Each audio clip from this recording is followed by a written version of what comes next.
Dystopia. Un monde gagné pour la technique et perdu pour la liberté. Bernanos.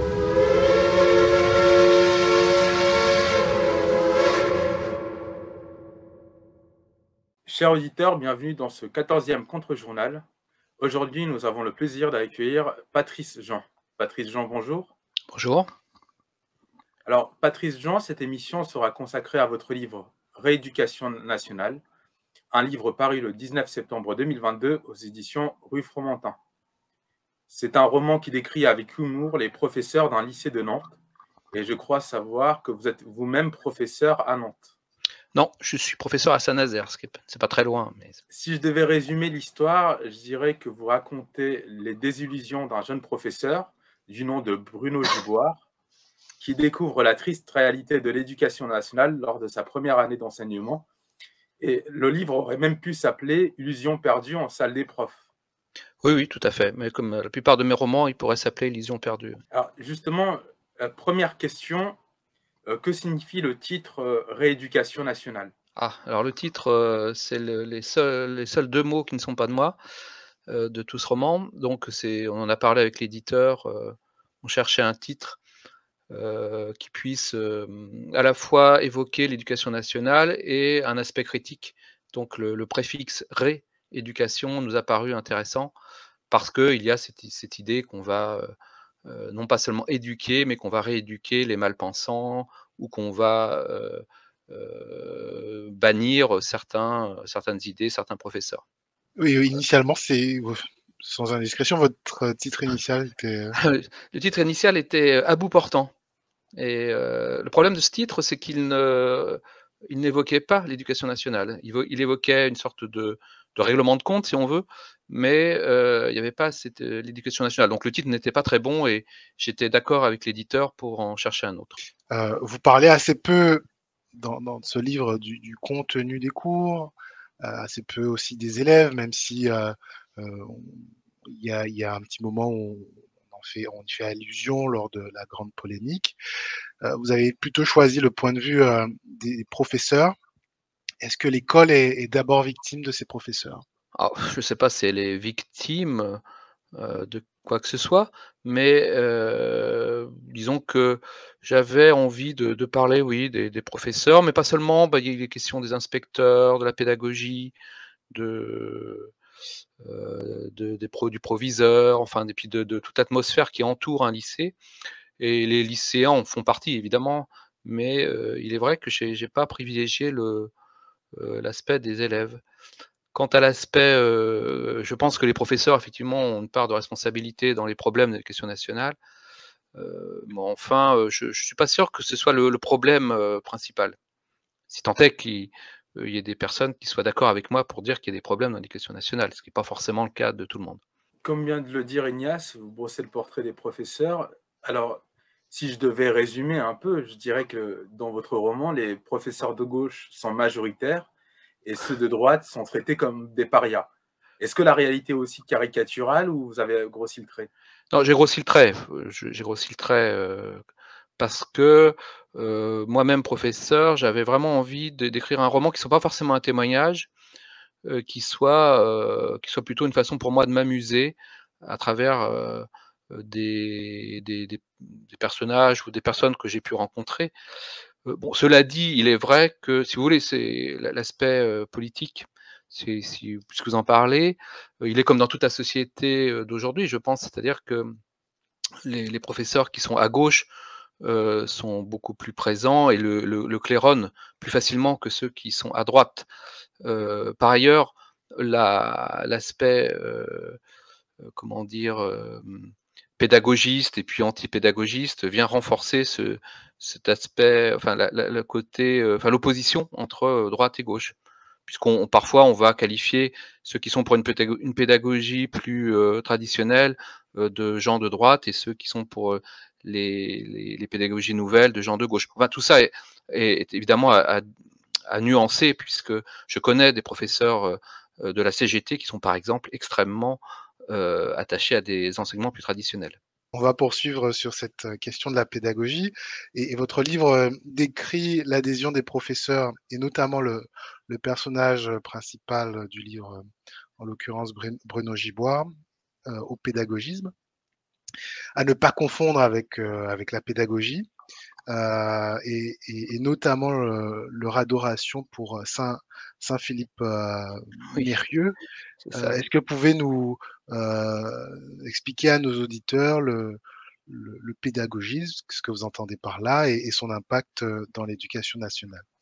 Ah, c'est assez compliqué, mais disons que le pédagogisme, ce serait l'idée que, il y aurait des méthodes pédagogiques, qu'il faudrait, appliquer pour, transmettre des savoirs et que ces méthodes reposeraient sur une étude, liée aux sciences de l'éducation et que, si l'on est, au plus près de cette façon d'enseigner, la transmission sera la plus, complète et la plus, pleine possible.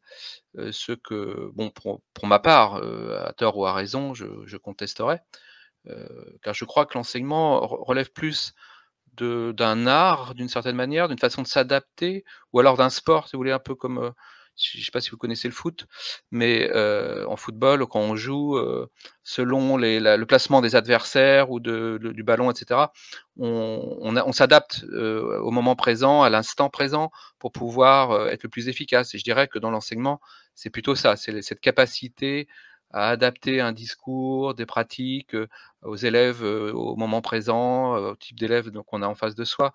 De la même façon qu'une équipe de foot ne joue pas de la même façon, selon, l'adversaire et je dis pas que les élèves sont des adversaires évidemment, mais donc alors que dans la science, dans le pédagogisme disons, il y aurait l'idée que, des techniques seraient les plus adaptées et les plus scientifiques possibles, qui permettraient d'enseigner.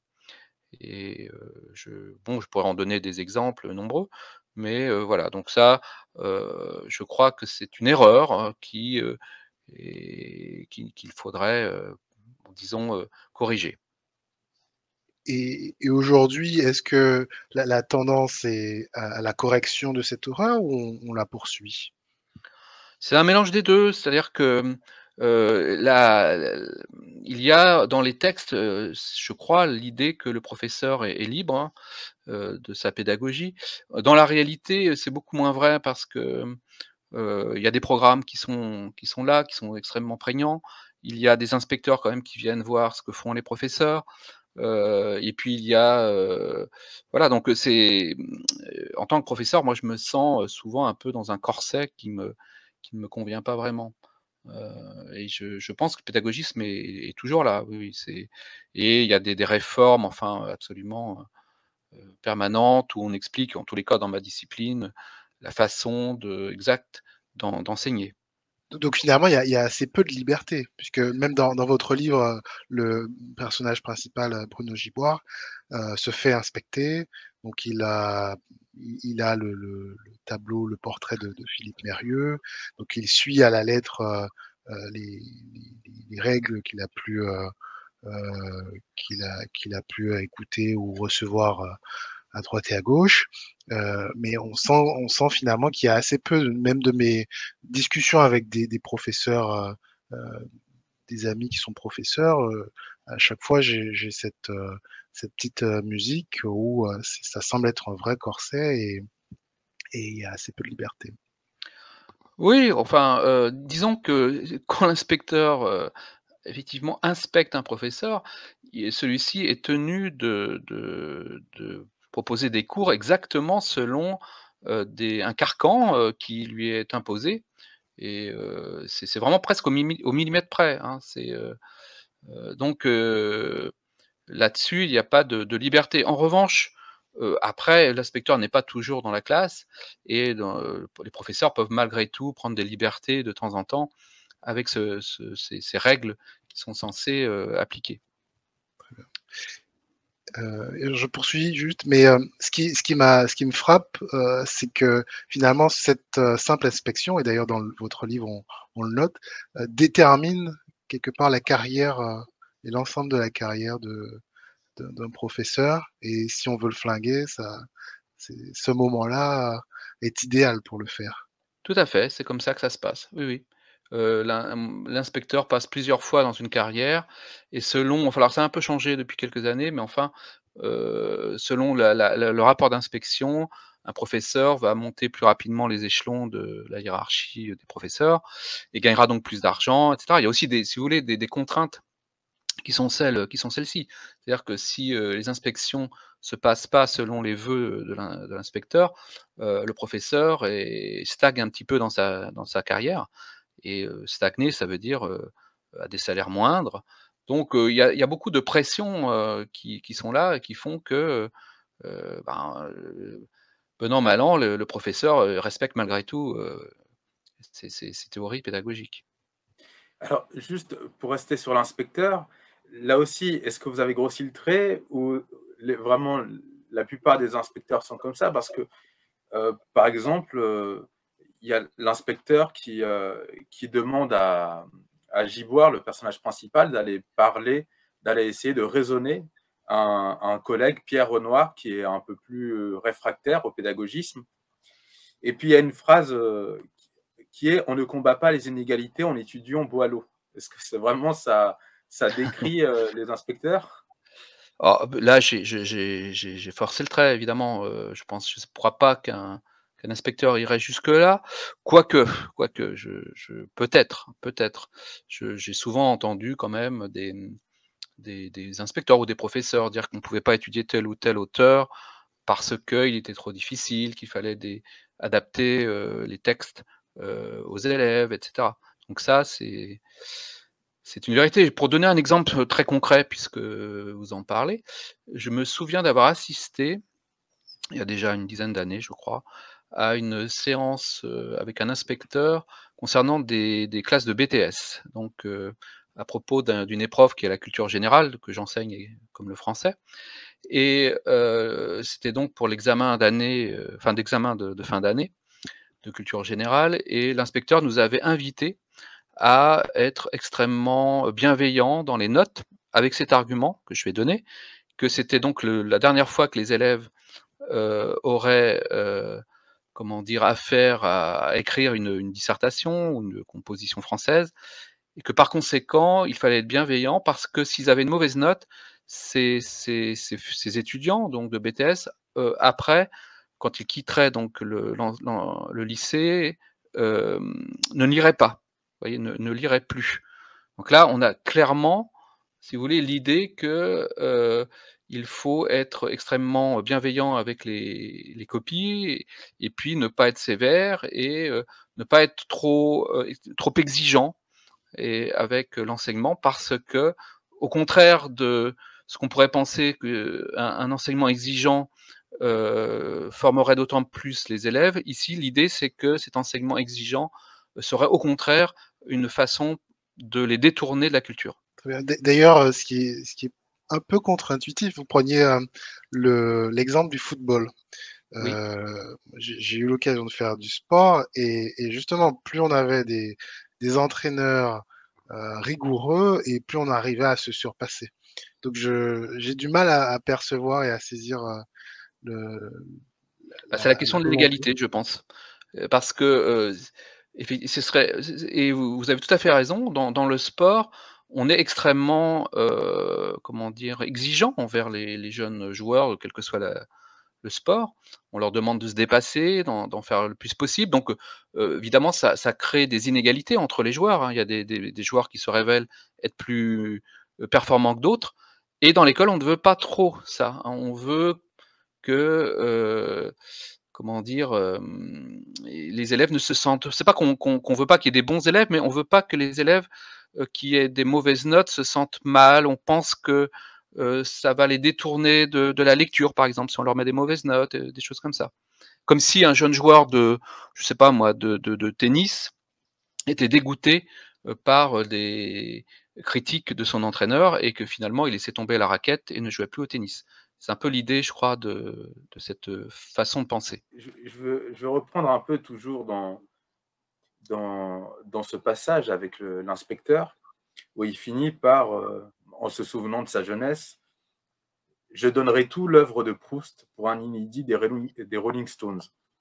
Alors, est-ce qu'il y a n'y a pas ce relativisme, alors même si les Rolling Stones, c'est excellent, hein, mais comme je viens aussi de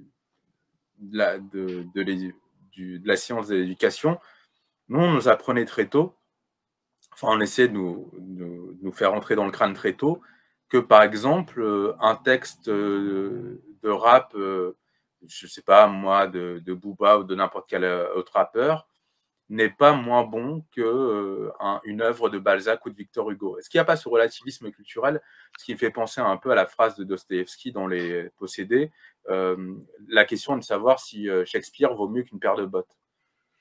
Bah, écoutez, oui, bien sûr, il y a ce relativisme, qui n'est pas tout le temps présent, mais enfin qui affleure assez souvent, aussi bien d'ailleurs de la part des inspecteurs que de certains professeurs qui vont considérer que tel ou tel, chanteur, peut au fond être aussi intéressant que Baudelaire, et cetera.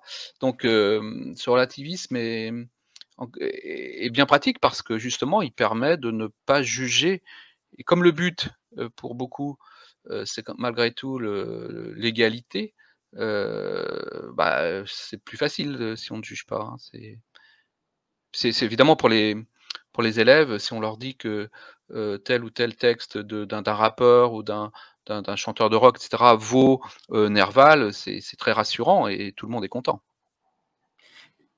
Et en même temps, si on regarde bien dans la sociologie, on se rend compte que ceux qui accèdent au plus de capital culturel, c'est justement les fils d'enseignants et de professeurs. Est-ce qu'il n'y a pas un double discours de chez ces professeurs qui prônent le rap et Harry Potter pour les uns, mais qui se gardent bien de donner ça à leurs enfants et qui leur réservent plutôt les Victor Hugo et les Balzac? Oui, vous avez raison, il peut y avoir une contradiction, mais je pense que si vous voulez c'est vrai que vous avez raison quand vous dites que la sociologie nous montre que, les fils de professeurs réussissent bien à l'école, mais disons qu'ils réussissent bien parce que, leurs parents ne vont pas les cantonner à tel ou tel, chanteur, à la mode.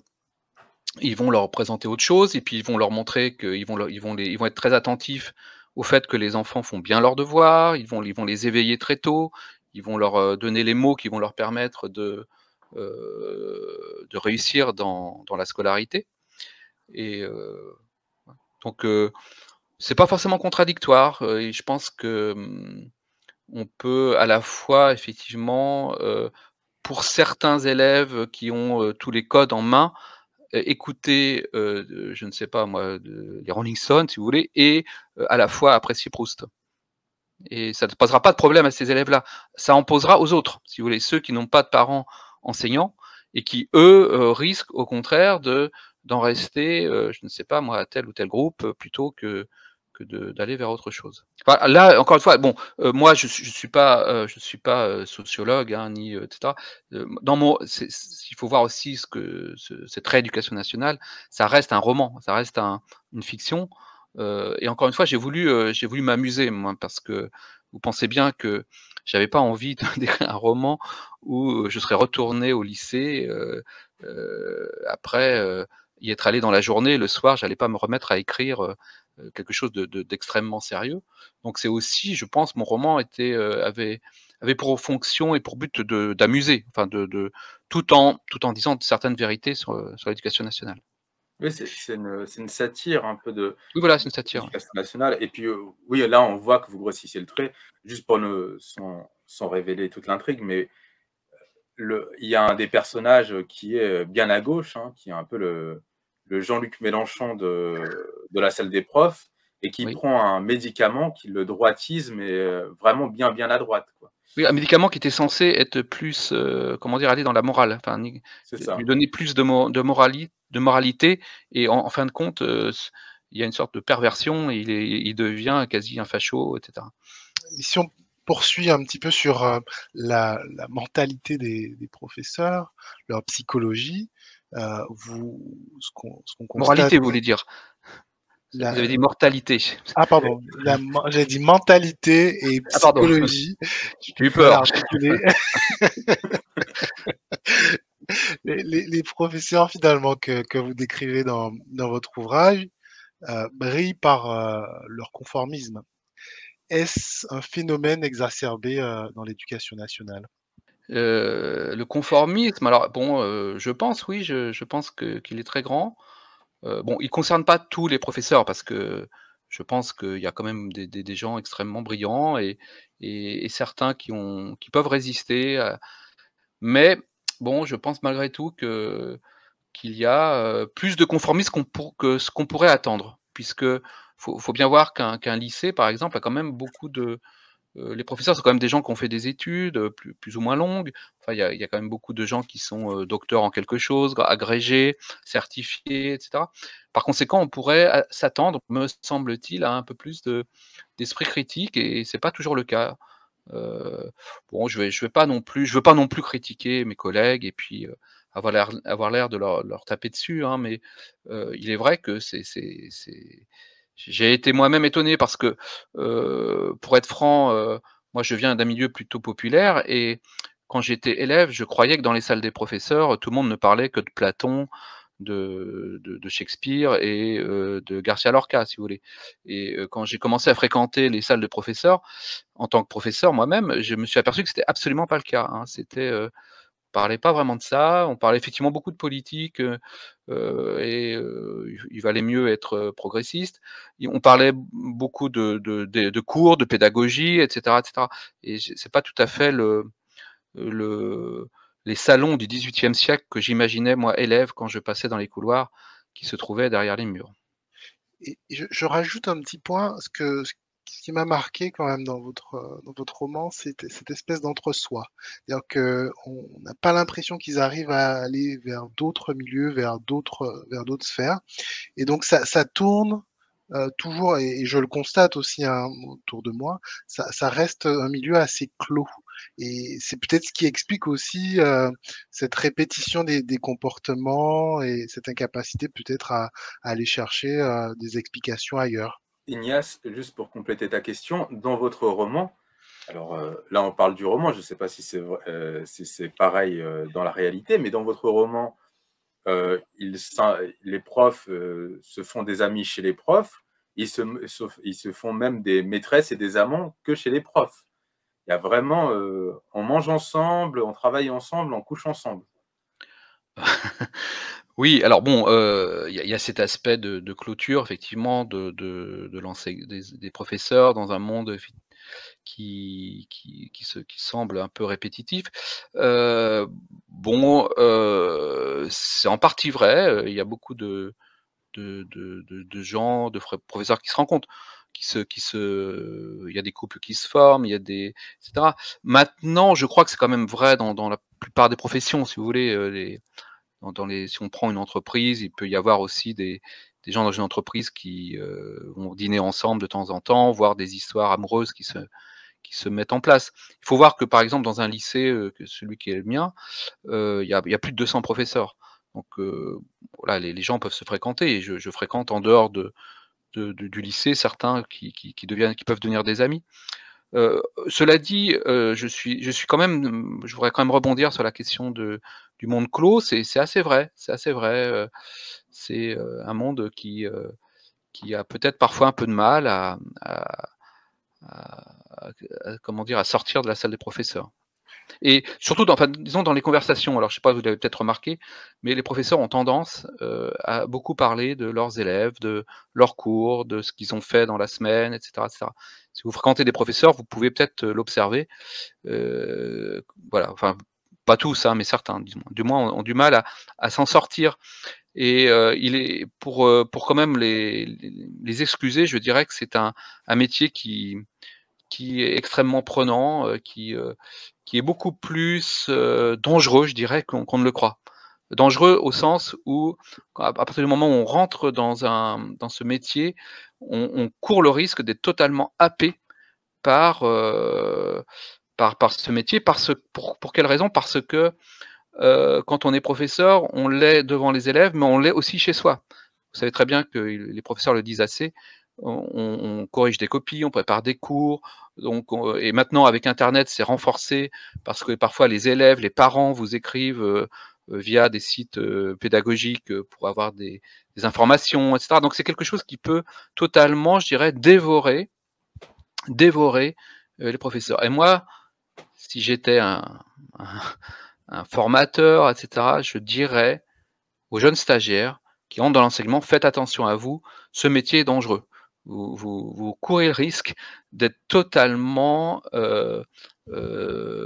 comment dire, transformé en un individu qui ne sera plus que professeur. Alors, deux points. Le premier point, c'est que, mais c'est peut-être lié au système français, c'est-à-dire que pour la plupart, les professeurs ont été élèves, ont grandi en tant qu'élèves et sont devenus étudiants, mais ne sont finalement jamais sortis, à part peut-être le cas de votre personnage principal, mais ils sortent assez peu du système éducatif. Donc, c'est aussi encore plus difficile de concevoir une autre réalité que l'on a passé toute sa vie dans la structure scolaire. Et deuxième point qui est une question, est-ce que, c'est à vous écouter, est-ce que vous dissuaderiez quelqu'un qui aspire à être professeur à le devenir aujourd'hui finalement? Alors est-ce que je pourrais essayer de le dissuader? Oui et non, je le mettrai en garde sur ce qui l'attend et je pense que, comme dit le proverbe, un homme averti en vaut deux. Il faudrait vraiment, effectivement avertir. Je suis pas sûr que je l'encouragerais, mais ça je pense que beaucoup de mes collègues diraient la même chose que moi. C'est-à-dire que je m'aperçois qu'il y a une sorte de désenchantement, de beaucoup de collègues et d'ailleurs, il y a quand même un phénomène de migration, si j'ose dire, des professeurs vers d'autres métiers et il y en a beaucoup qui arrêtent, il y a des stagiaires qui ne font pas au-delà d'une année, donc bon, je pense qu'il y a encore des choses, très agréables, hein, dans l'enseignement et j'avoue que parfois il m'arrive de prendre vraiment beaucoup de plaisir, de retrouver des classes et de parler des auteurs que j'aime parce que c'est quand même pas désagréable, si vous voulez, d'arriver le matin dans un lycée et de se dire: «Je vais parler, je ne sais pas moi, de Baudelaire pendant 1 heure avec des élèves», d'essayer de leur faire aimer, Baudelaire. Bon ça c'est la partie la plus, heu, comment dire? Agréable, plus agréable du métier. Est-ce que je dissuaderais des jeunes gens? Je ne sais pas. Je ne pense pas parce que, je crois que, il y a quand même beaucoup de métiers qui peuvent être aussi difficiles et celui-ci dans sa difficulté, a aussi ses grandeurs. Je vais reprendre un peu le cours de votre roman. Je trouve que à partir, je ne dirais pas son rôle dans le roman, mais à partir de l'apparition du personnage d'Agnès, là, on rentre vraiment dans la désillusion. Et puis vous nous parlez, vous nous décrivez le proviseur du lycée, Dondono. C'est un portrait, et d'ailleurs assez touchant, je trouve. Il est quand même malmené par sa femme et ses filles. Il n'a plus comme lot de consolation sa collection de Playboy. Et on a ce portrait d'un homme qui n'a pas eu la vie qu'il aurait aimé avoir étant plus jeune. Est-ce que c'était aussi l'occasion, votre livre Éducation nationale, de faire un peu cette psychologie des hommes de plus de 50 ans qui regrettent un peu leur jeunesse, qui se disent ah, si seulement j'avais pu faire les choses autrement? Oui, alors, bah, bien sûr, je pense que la nostalgie, les regrets sont, je dirais, constitutifs de l'être humain, au-delà de l'enseignement, si vous voulez. Donc, je pense que beaucoup, moi qui ai dépassé 50 ans, évidemment, c'est l'âge où on se dit: j'ai raté ça, j'aurais dû faire comme ci, j'aurais dû faire comme ça». Donc, les regrets sont là et pour tout le monde, je pense que, à partir du moment où on est dans ce portrait d'individu, on est obligé d'en passer par les regrets. Heu, bon, cela dit, je pense que, certains proviseurs, considèrent que la place à laquelle ils ont accédé est extraordinaire et que pour rien au monde, il ne la laisserait, et que voilà, le personnage de Dandolo est un personnage qui, au fond, avant l'anecdote de cette statuette, n'était pas si malheureux que ça. C'est un peu il tombe à terre, hein, d'une certaine manière, ce personnage, comme Bruno d'ailleurs, comme Bruno Giboire. Et c'est ces deux personnages qui sont bousculés par un mini événement qui est la statuette Khmer, qu'on doit donc soit vendre, soit enfin bon, voilà. Et là, oui, ça m'intéressait de parler comme je le fais dans tous mes romans, hein, de la déception, de la désillusion. Tout à l'heure, je disais que quelqu'un m'avait dit ça, mais au fond, vos romans, ils pourraient toujours s'appeler Illusions perdues. Et il est vrai que j'ai tendance à traiter les illusions perdues. Je l'ai fait dans d'autres romans, voilà. Alors, juste pour expliquer rapidement, parce que votre personnage Dandolo est pris à partie, mais très, très, très violemment par les féministes. Et ça aussi, c'est un petit aspect que vous abordez dans votre livre. Est-ce qu'il n'y a pas allez, peut-être que j'exagère, mais il n'y a pas une forme de gynécocratie un peu dans l'éducation nationale et aussi par des personnes qui imposent leur volonté alors qu'elles sont en dehors de l'éducation nationale? Oui, bien sûr. Bon, là, c'est une critique du féminisme, enfin d'un certain féminisme un peu, comment dire, je fais attention à mes mots, hein, quand je parle du féminisme, hein. C'est très délicat, mais disons d'un féminisme un peu virulent, qui est persuadé d'être dans le vrai et dans le juste, balaie tout sur son passage. Et bon, là, dans l'éducation nationale, il faut savoir, notamment dans les disciplines générales, que les femmes sont omniprésentes, hein. Les hommes sont beaucoup moins présents que les femmes.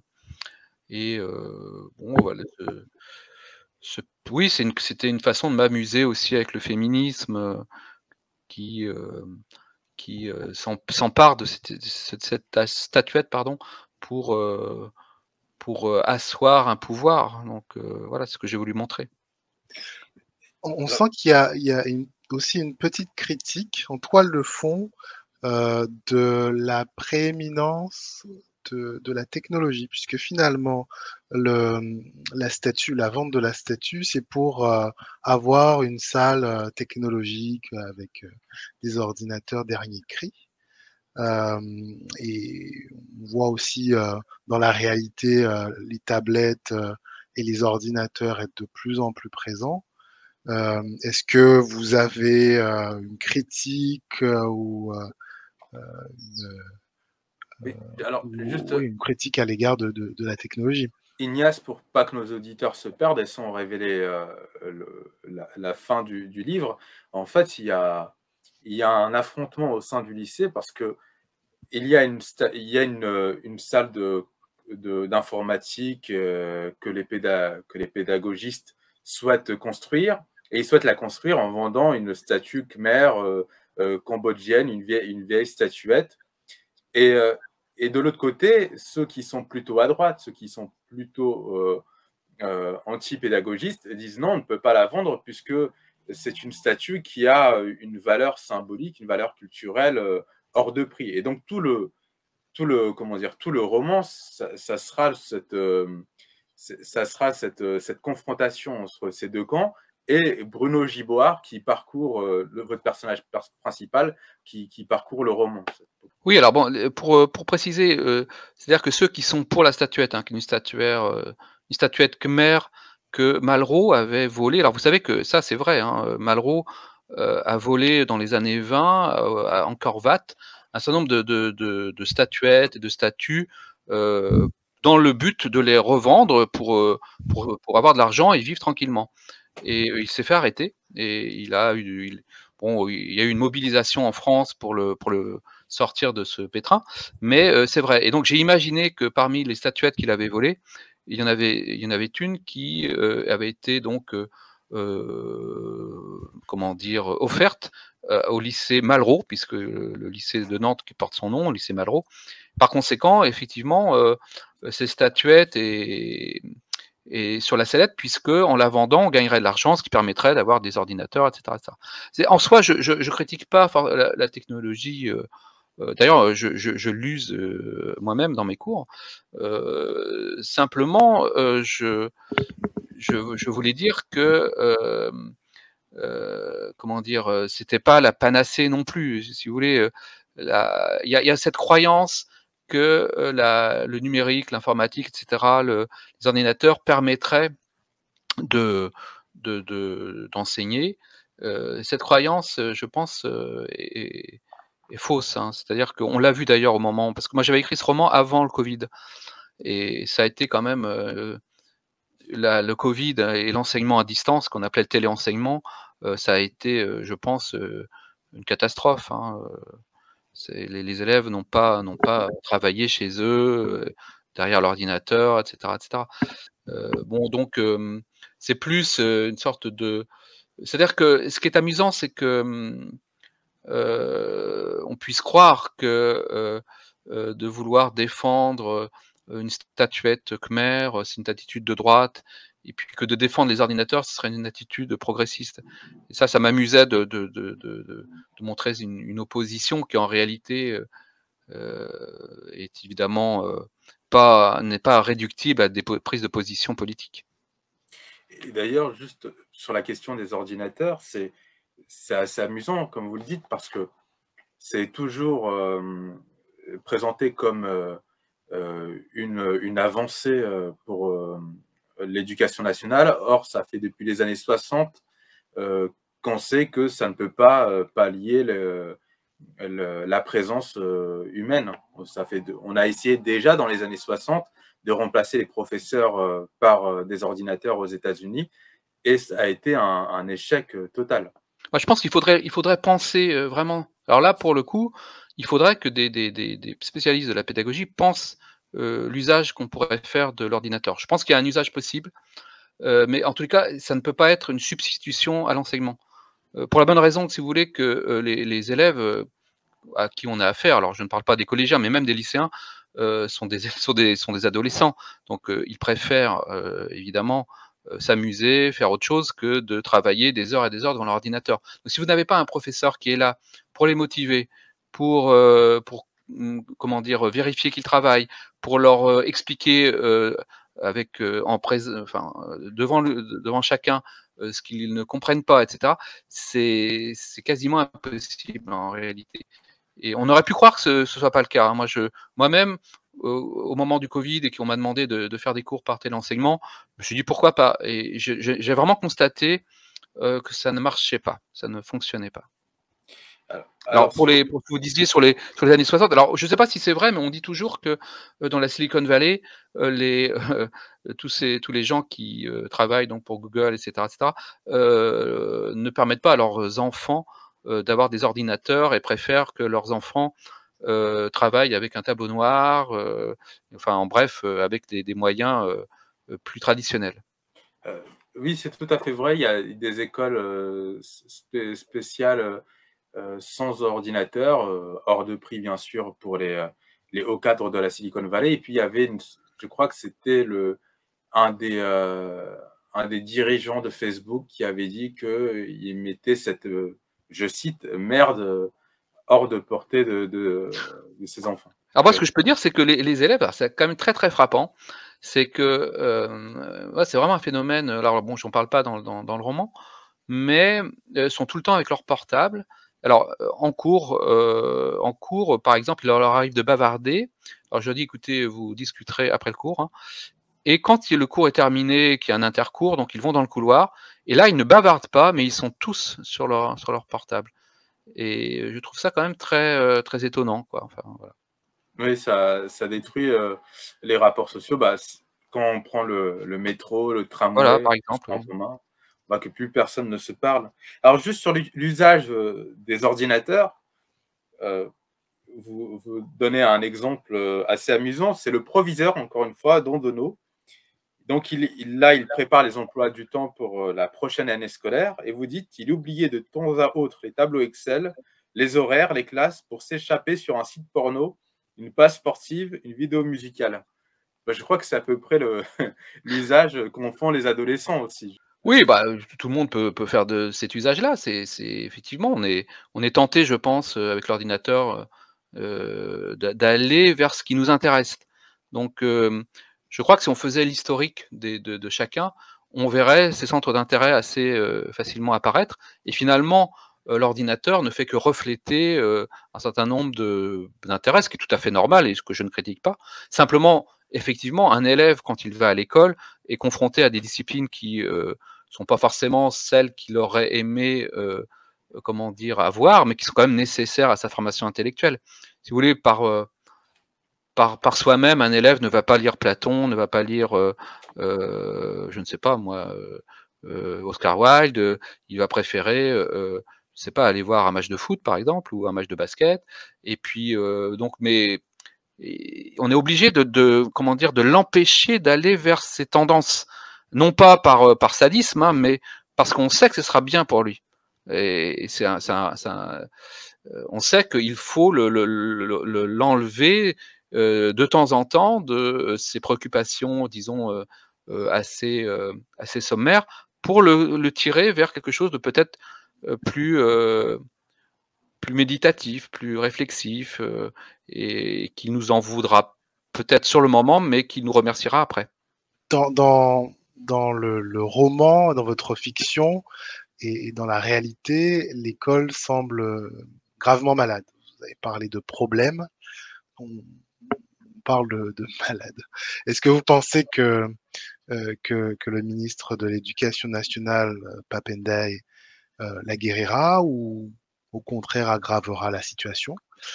Qu'est-ce que vous pensez de ses prédécesseurs? Est-ce qu'il y en a un qui trouve grâce à vos yeux? Ah, non, moi je pense pas du tout que Pap Ndiaye, guérira, enfin ou changera quoi que ce soit. Bon pour Pap Ndiaye, il y a un point quand même que je voudrais dire, qui est pas qui est il a, parce que je l'ai dit dans un journal pour ne pas nommer Le Figaro et ça a été coupé, donc je vais le dire ici. C'est, il a quand même, en début d'année, fait une sorte de discours où il expliquait que pour lui le plus important c'était, de combattre les inégalités et notamment les inégalités scolaires. Bon, moi je pense que l'école n'est pas là, hein, pour combattre les inégalités, mais bon, c'est autre chose, je vais pas rentrer dans le débat. Mais, Pap Ndiaye lui-même, comme vous le savez sans doute, ou peut-être, a mis ses enfants, à l'école alsacienne à Paris, qui est une école privée extrêmement, heu, bourgeoise et très et qui est très riche, enfin comment dire? Dont les droits d'entrée sont très élevés. Donc j'ai trouvé c'est assez amusant que quelqu'un qui, nous explique qu'il faut combattre les inégalités, choisisse pour ses enfants des écoles d'élite quoi, et notamment d'élite financière. Heu, bon voilà, donc ça c'est un point, c'est un premier point. Alors l'autre question sur les ministres, heu, Blanquer quand il est arrivé, j'ai pensé qu'il avait quelques qualités, qui auraient pu, modifier les choses, mais bon ça s'est pas totalement vérifié.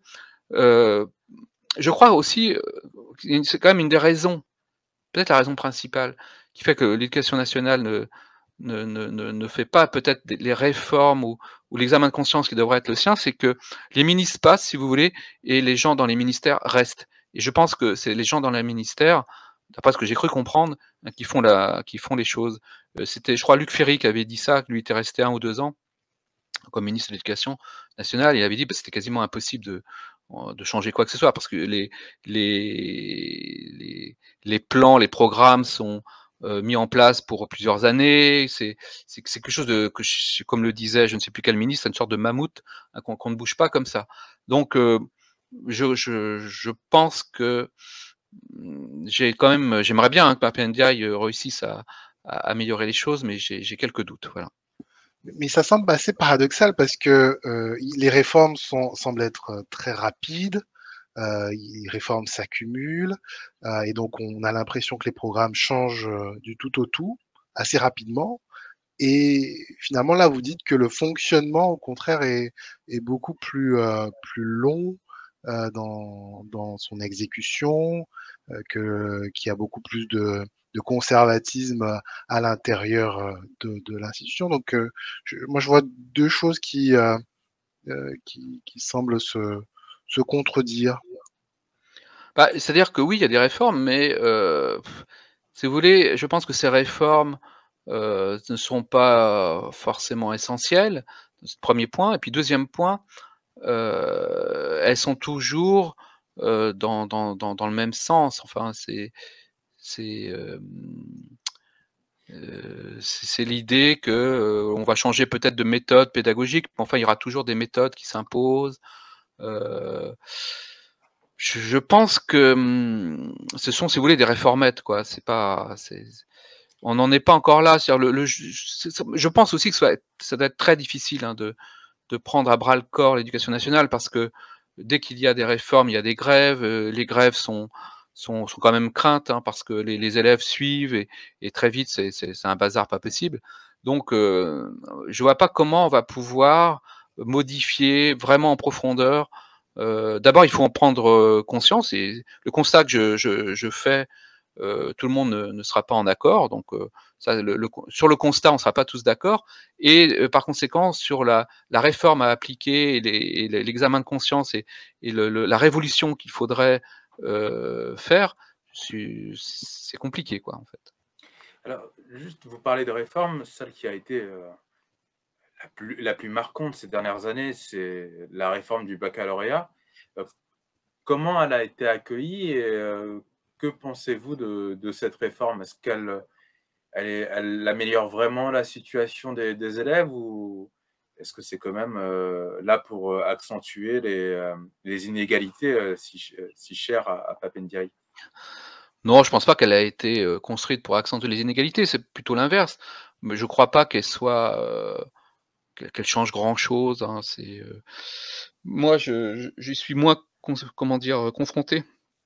Parce qu'en français, on a changé quelques petites choses, mais j'ai quand même l'impression que ça va vers vers une vers un bac plus facile, si vous voulez. C'est mon impression, hein. Le grand oral, par exemple, qui a un coefficient très important, paraît pas une épreuve très très intéressante. Concernant, par exemple, ma discipline, le français, maintenant les élèves, à l'oral, par exemple, présentent le livre de leur choix. Bon ça quand même ça facilite les choses et pour eux, hein, pour les élèves. Donc j'ai plutôt l'impression qu'on essaie de faciliter les choses, voilà, donc si les élèves ont du mal avec la langue française, avec l'orthographe, bon, bah, peu importe, il y aura le grand oral et le grand oral a un coefficient important et évidemment les fautes d'orthographe se voient beaucoup moins à l'oral qu'à l'écrit. Face à ce constat sur l'éducation nationale, beaucoup de familles ont recours depuis des décennies à l'instruction en famille. Et là, on voit que le gouvernement souhaite entraver au maximum l'école à la maison. Est-ce que les professeurs, et vous en tant que professeur, vous avez une opinion sur ces réformes et sur l'instruction en famille en général? Ah bah, sur l'instruction en famille, moi je n'y vois absolument aucun inconvénient. Au contraire, si les parents pensent que, ça peut aider leurs enfants ou ça peut les non, moi j'ai pas de mais je vois bien pourquoi ça ne plaît pas, parce que, ça risque de créer des inégalités, entre ceux qui pourront avoir, des aides, à la maison et ceux qui n'en auront pas.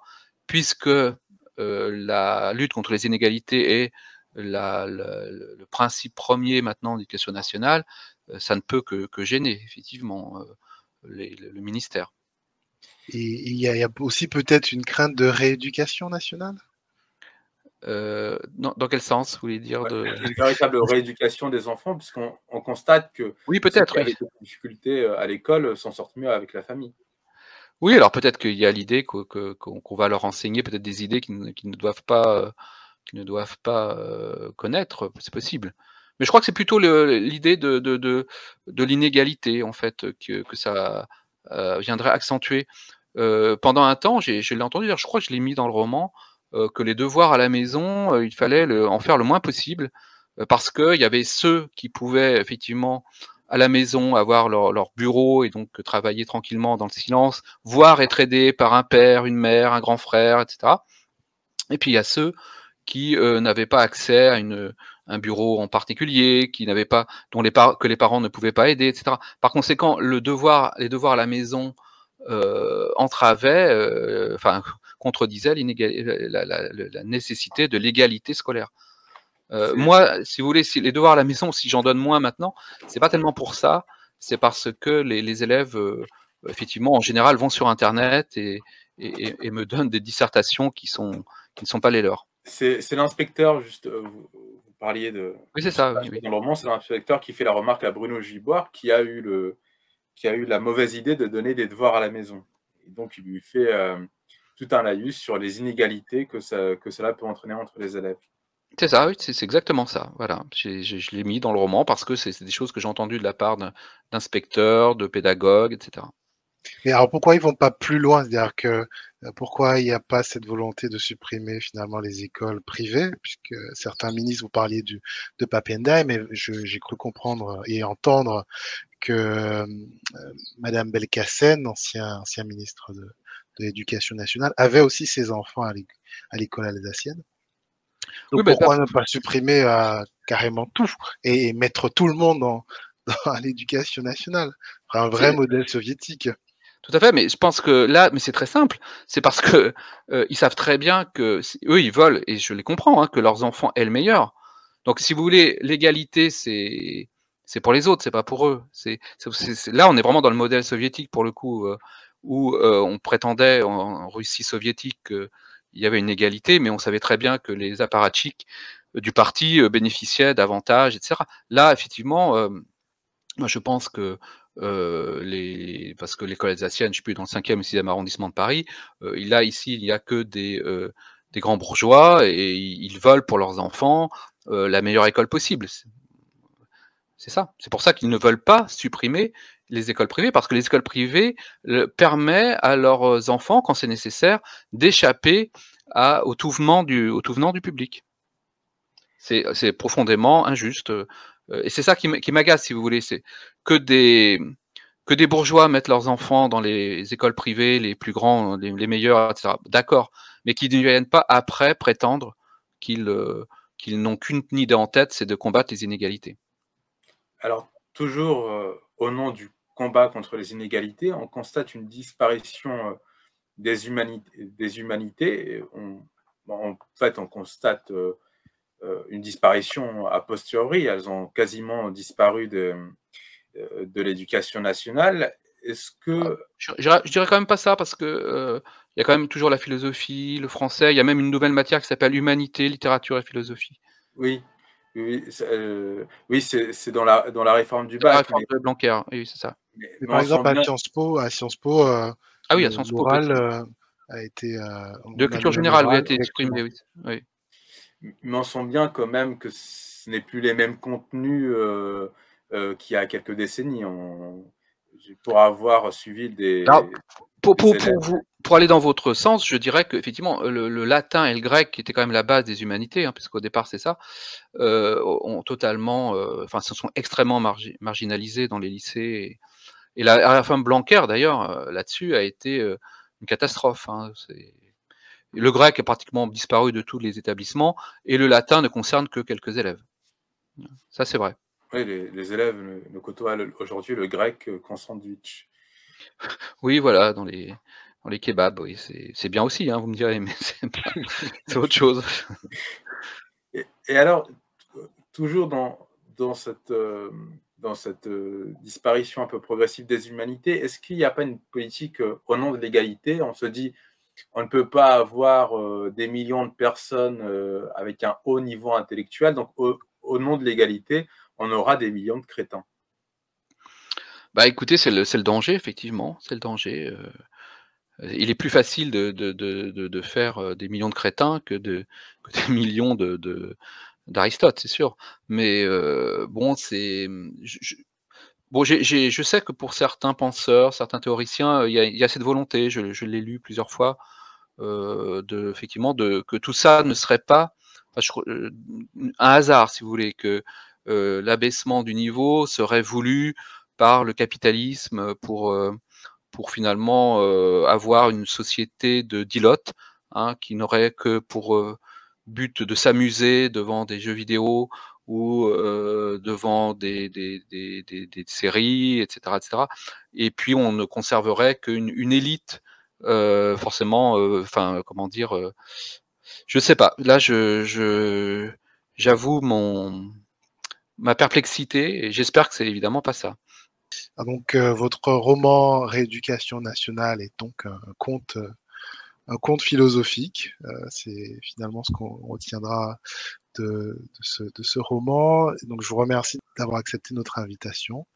Sur la question de l'école, il est fait assez peu de cas des professeurs, de leur attitude, de leur psychologie, de leur habitus, pour reprendre la terminologie de Pierre Bourdieu. On aurait pu parler d'ailleurs de Pierre Bourdieu, des conséquences Oui, de oui, c'est sûr.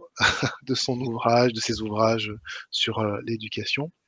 Mais je crois qu'on ne peut pas comprendre l'école d'aujourd'hui et son évolution sans prendre le temps de comprendre et d'analyser les professeurs, même avec dérision comme vous le faites dans votre livre. Donc vous nous avez apporté un éclairage plus qu'utile. Et donc bien évidemment, Merci. nous recommandons à vos collègues et à l'ensemble de nos auditeurs la lecture de votre livre. Et pour compléter cet entretien, nous informons nos aimables auditeurs que le dernier numéro papier de Dystopia est paru et traite aussi de l'école et vous pouvez vous le procurer sur notre site dystopia2030.com. Et on rappelle le titre de l'ouvrage, Rééducation nationale aux éditions Rue Fromentin.